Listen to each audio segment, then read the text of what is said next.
Hi అండి, అందరికీ welcome back to my channel. ఇంకా పొద్రిల్లు సీరియల్లోకి స్టోరీలోకి అయితే వెళ్ళిపోదాం. ఇంకా లేట్ చేయకుండా మీరు మాత్రం లైక్ చేయండి, సబ్స్క్రైబ్ చేసుకోండి. సీరియల్ స్టార్ట్ అవ్వగానే అయితే చక్రి స్టైల్గా రెడీ అయ్యి మంచి బట్టలు వేసుకొని బయటకు వస్తాడు. ఇంకా వీళ్ళందరూ చూసి నవ్వుతారనమాట. పెద్ద కన్నా మహాలక్ష్మి చూసి నవ్వుతారు.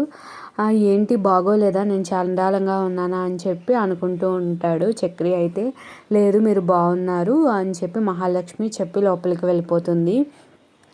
తర్వాత కన్నాను, పెద్దిని, అలానే కేశవ కూడా వస్తాడనమాట. ఎలా ఉన్నానో చెప్పండి అని చెప్పి.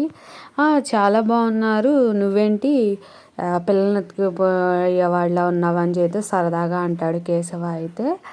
అయితే బాగున్నాడు, బాగానే ఉన్నారా ఊరికే అన్నానని చెప్పి కూడా మళ్ళీ కేశవ అంటాడు. అయితే బస్ స్టాప్కి వస్తారనమాట. ఈ లోపల బస్ స్టాప్కి వస్తే ఇంకా అమ్మాయిలు కన్నాకి ప్రపోజ్ చేద్దామని చూస్తున్నారు కదా. అందులో ఒక అమ్మాయి గ్రీన్ డ్రెస్ వేసుకున్న అమ్మాయి అయితే ప్రపోజ్ చేయాలి అనుకుంటుంది, కన్నాని ఇష్టపడుతుంది కదా. సో అందుకని చెప్పి వస్తారనమాట. వాళ్ళ వదినాను కన్నా వస్తారు బస్ స్టాప్కి. మాట్లాడాలి వాళ్ళు ఎలాగైనా సరే అని చెప్పి మాట్లాడడానికి వెళ్దాము అని అనుకుంటాడు, కానీ అస్సలు మాట్లాడు, చాలా సిగ్గుపడుతూ ఉంటాడు కన్నా. వెళ్ళరా, వెళ్ళి మాట్లాడన్నా మాట్లాడు. ఈ అమ్మాయిని వాళ్ళ ఫ్రెండ్ కూడా వెళ్ళి మాట్లాడన్నా నాకు భయం వేస్తుంది, నాకు సిగ్గేస్తుంది, నేను వెళ్ళను అని చెప్పి ఈ అమ్మాయి చెప్తుంది. మాట్లాడకుండా ఎలానే కాలేజీలో చాలా ధైర్యంగా ఉంటావు, ఇక్కడికి వస్తేనేమో వాడితో మాట్లాడమంటే అంటున్నామని వాళ్ళ ఫ్రెండ్ అంటూ ఉంటుందన్నమాట. ఏమో నాకు చాలా భయంగా ఉంది, వాళ్ళ అన్నయ్యని చూస్తే చాలా భయం వేస్తుంది, వాళ్ళ అన్నయ్య ఏమో రౌడీలాగా ఉన్నాడు అని చెప్పి ఇద్దరు అనుకుంటారు.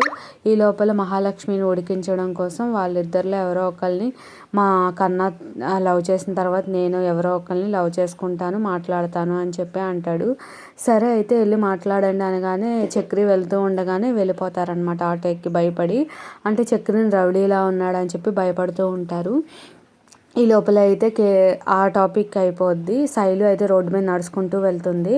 ఏంటి నేను వాడి కోసం ఇంత చేసి ఇంట్లో ఇంత పోరాడి ప్రెగ్నెంట్ అని అన్నీ చెప్పి అబద్ధాలు ఆడి ఇంత పోరాడుతున్న వాడి ప్రేమ కోసం వాడు మాత్రం నా కోసం ఏది చేయట్లేదు, ఇలా మా అన్నయ్య పెళ్ళి అయితే కానీ నాకు పెళ్ళొద్దు అంటున్నాడు ఏంటి అని చెప్పి శైలు ఆలోచించుకుంటూ వస్తూ ఉంటుంది. ఈ దేవుడా ఏదో ఒక దారి చూపించు నాకు అంటే ఈ లోపలే పెద్ద సైకిల్ వేసుకొని అటు వెళ్తూ ఉంటాడనమాట.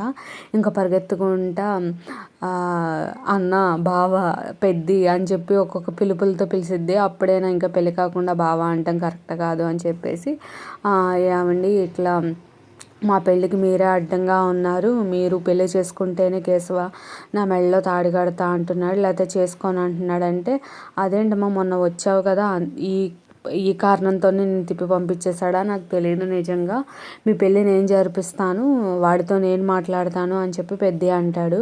వద్దు మీరు ఆ పని మాత్రం చేయమాకండి, మీరు మళ్ళీ మొదటికే వస్తున్నారు, అలా అయితే ఒప్పుకోడు, మీరు ముందు పెళ్లి చేసుకోండి ఎవరో ఒక అమ్మాయిని చూసి, మీ మూలానే మా పెళ్ళి జరగట్లేదు, మీరే మాకు అడ్డంగా ఉన్నారు, మీ జీవితం ఎలాగో పెళ్ళి లేకుండా అయిపోయిందో నా జీవితం అలానే కేశవ జీవితం కూడా అలాగే అయిపోద్ది, ముందు మీరు పెళ్ళి చేసుకోండి అని చెప్పి చెప్పిద్ది అనమాట. మొహం మీదే చెప్పేసిద్ది మొహమాటం లేకుండా శైలు అయితే. ఇంకా ఇంటికి వచ్చిన కాంచి అదే ఆలోచిస్తూ ఉంటాడు పెద్ద అయితే. ఇంకా అందరూ కూర్చుంటారు అన్నం తినటం కోసం. అయితే నేను అనవసరంగా అడ్డుగా ఉన్నానా, ఎలా జరిపించాలి వాడి పెళ్ళి, జరిగిందంతా ఆలోచించుకుంటూ ఉంటాడు. అలానే అందరూ తలకు బాధలు ఆలోచించుకుంటూ ఉంటారు.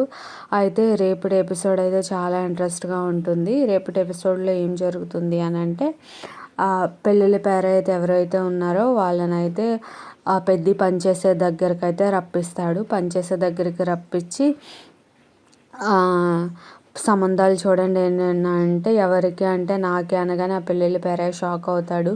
నీకు సంబంధాలు తీసుకొస్తేనే మీ తమ్ముళ్ళు నాకు వద్దు అనేవాడు, నువ్వేనా సంబంధం చూడమంటున్నావు అని చెప్పి ఆశ్చర్యపోతూ ఉంటాడనమాట ఆ పెళ్ళిళ్ళ పేరయ్య అయితే. అవును, ఎందుకు ఇంత సడన్గా పెళ్ళి చేసుకోవాలనుకుంటున్నావు, ఏమైంది అని అంటే ఇట్లా మా తమ్ముడు నేను పెళ్లి చేసుకుంటే కానీ పెళ్లి చేసుకొని అంటున్నాడు, మా తమ్ముడు ఒక అమ్మాయిని ప్రేమించాడు అని మొత్తం చెప్పుకొస్తాడనమాట మాధవ.